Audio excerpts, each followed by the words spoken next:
Hello everyone, this is City Scrapper. Thanks so much for joining me on my channel today.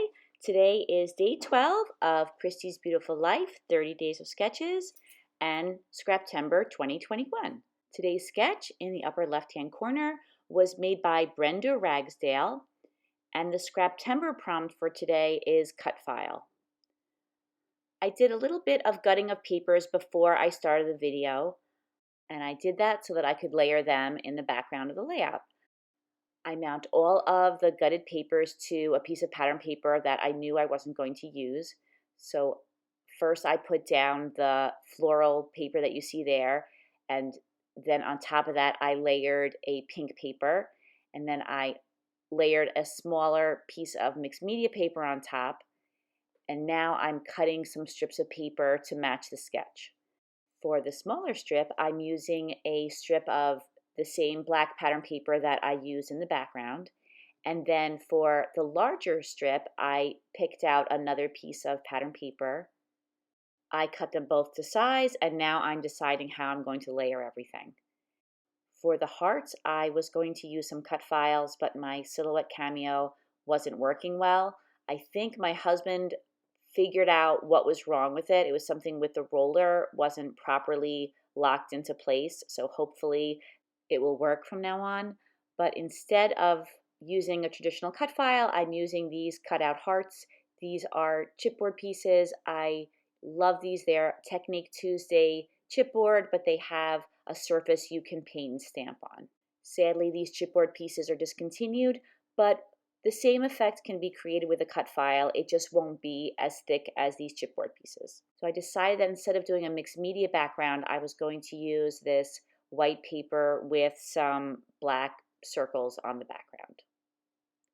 And instead of using that pink paper, that light pink paper, I'm going to be using this dark pink paper, which is the same paper that I have in the background. I didn't have enough of it to make a strip that was long enough, so I'm just piecing it together here. I know that my photo will be covering that area in the middle that's just the white cardstock. I want to add a little bit of color to the hearts, so I use a combination of Distress Stain in several different shades of blue and some Tattered Angels Glimmer Mists. I start by spraying the chipboard pieces with water, and so that way when I put the color on there, it will spread out a little bit, and also it will be light and it won't get too dark too fast. I'm going to be stamping on these pieces, so I want to make sure that I don't go too dark. So I thought it's better to add several layers of color, light layers of color, than to add a lot of color at once and then run the risk of making the color too dark. And I'm not going for uniform color. I want some areas to be lighter and some areas to be darker. To me, that just makes it a little more interesting. I add another layer of blue, and I was happy with the amount of blue that was on the hearts, so then I decided that I wanted to add some green. This green color is also a Tattered Angels Glimmer Mist. This is called Lime Luster. And I chose blue and green because they were in the pattern paper collection. So I usually just pull the colors from whatever collection I'm using when I'm creating or coloring embellishments that I'm going to add to the layout. And all of the materials that I use are always listed in the description box. And if you have any questions about anything, please feel free to leave me a comment. I finish adding color to the small heart with some splatters. And then off camera, I dry both hearts thoroughly. It's very important that the color is dry, otherwise the stamping won't look as crisp and clear as it does when the chipboard is dry. I'm using a stamp set that was made by Inkadinkado, and the name of the stamp set is Fabric Shop. I'm rotating the heart and I'm stamping in small sections. It doesn't have to be perfect, but I did want the flowers to at least look clear and not to have too many smudges. And then I repeat the same process on this larger heart. Once I finish with the stamping, I decided that I would ink the edges using some Distress Oxide in black soot and a dauber, and I went around the outside and the inside of both the large heart and the small heart. I like the way the inked edges give the hearts a finished look, and then it also helps to set the hearts apart from the background. I wanted to use yellow to back the smaller heart since there was some yellow in the Maggie Holmes collection, but there wasn't a pattern paper that was yellow, so I went into my stash and I found a crepe paper pattern paper that is from the Farmhouse collection, and I thought that this worked quite well with the Maggie Holmes collection. So I backed the heart with that pattern paper, and now I'm attaching everything down together. And I'm using my ATG gun, and now everything is layered and attached to the background. Off to the left, you could see the rather large pile of flowers that I fussy cut out of the pattern papers from the Garden Party collection. Lots of the Maggie Holmes collections are beautiful. This one in particular, though, really caught my eye. I love when there's a floral that has a black background, and I really loved these particular flowers. I love the colors. I just love this whole collection. I only have the pattern papers and a couple of embellishments. I found them at Joann, but there wasn't too much left. I was perfectly happy because there were lots of pattern papers that had lots of beautiful flowers. And I spend a considerable amount of time trying to figure out which flowers I want to put on the layout and how I want to arrange them. There were some larger dark pink flowers, and at first I tried to work those into the light pink flowers, but in the end I decided to use the large light pink flowers and then some smaller yellow and slightly darker pink flowers. In the sketch there are two photos. I end up just using one 4x4-inch photo of both of my daughters. We were at some kind of a event. It was like an outdoor sale, and my daughter Danielle had some friends that were selling things, so she wanted to check out what they were selling and support them.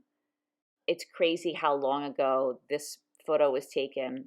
My older daughter, who's now in graduate school, she was still in high school. While my scrapbooks are in chronological order, I don't scrapbook in order.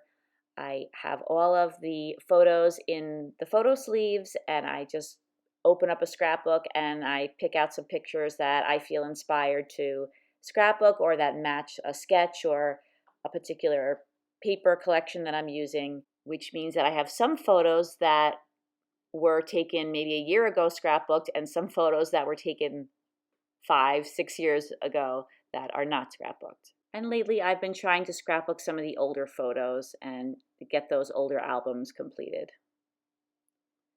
I decided where I wanted to put the flowers, and you could see the different clusters that are around the layout. Some of the flowers are going to be popped up on some foam, and some are just going to sit flat against the chipboard. And I am not popping up more than one of the large flowers in each of the clusters, and that way it looks more interesting. One flower is lower than the other flower. I'm not sure how that reads on a photograph of the layout or on a video of the layout, but I think that in person it adds a lot to the layout.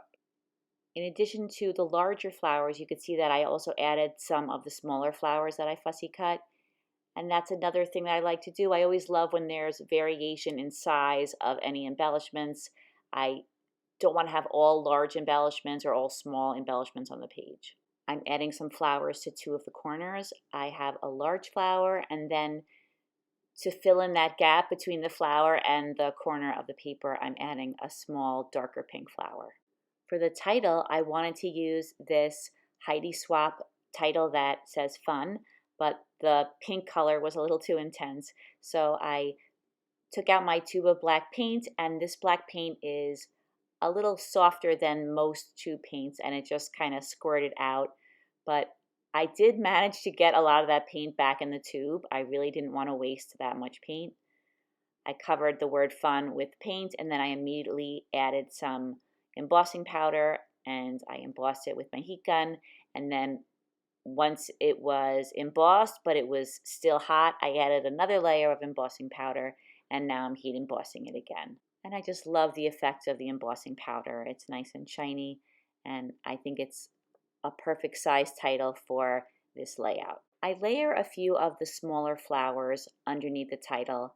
I like to bring some of the embellishments that I've used on the rest of the layout over to the title so that everything ties together. I use some gel glue to glue the word fun down, and I'm adding some photo corners to the layout. I'm punching the photo corners out of that same black floral paper that I used in the background. Next, I add some self-adhesive pearls in a couple of different sizes to the layout. I add the larger ones to the background. I'm a big fan of adding pearls to my layouts. I feel that the pearls can be a subtle touch, but they add a texture and a shininess and a richness to the background or to the entire layout. There was one pearl that didn't seem to be sticking, so I glued that one down. And then I used a smaller pearl and I placed a pearl in the center of each of the yellow flowers on the layout. And then finally I used a very, very tiny pearl and I put one on each of the photo corners.